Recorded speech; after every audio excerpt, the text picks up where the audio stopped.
सर्व पूर्ण महाराष्ट्रवासियांना हार्दिक शुभेच्छा, हार्दिक अभिनंदन।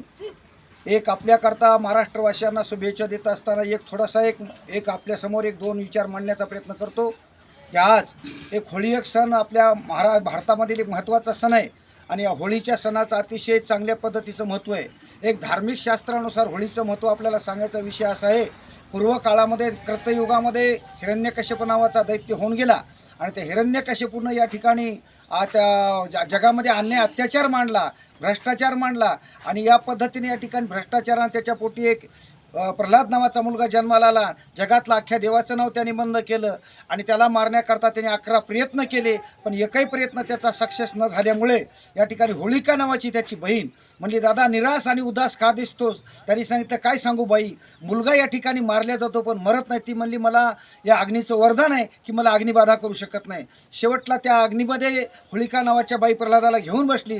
शेवटला होलिकेच्या पापानं तिला या ठिकाणी अग्नीचे चटके बसले, अग्नीमध्ये जळून खाक झाली।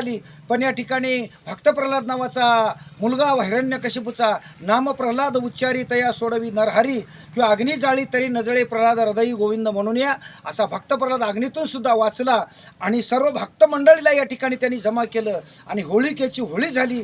म्हणून या आजच्या शिमग्याच्या सणाच्या निमित्तानं होळी सण साजरा करत असताना या ठिकाणी होळी रचत असतात आणि होळीची राख अंगाला लाईत असतात।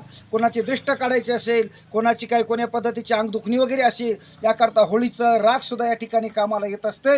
म्हणून असा होळीचा रंग या ठिकाणी होळीच्या रंगाच्या दिवशी रंग उधळीत असतात। म्हणून हिंदू बांधवांना सर्वांना किंवा सर्व संपूर्ण समाज बांधवाला विनंती आहे की आपण सण करत असताना अनेक रंगाने या ठिकाणी आपण हिरवा रंग असेल, तांबडा रंग असेल, पिवळा रंग असेल आणि गुलाबी रंग असेल, सर्व रंगाने आपण होळी करत असताना एक या ठिकाणी आपण सर्वजणांनी या ठिकाणी जातीवादाचे रंग या ठिकाणी एकात्मतेने येऊन यारे यारे लहान थोर याती भलते नारे नर, याच्यामध्ये हिंदू असतील, मुस्लिम असतील, बौद्ध असतील, ख्रिश्चन असतील, जैन असतील, शीख असतील, ईसाई असतील, सर्व समाजाने या ठिकाणी समावेशक पद्धतीने एका ठिकाणी एकत्रित येऊन रंगपंचमी साजरी करावी।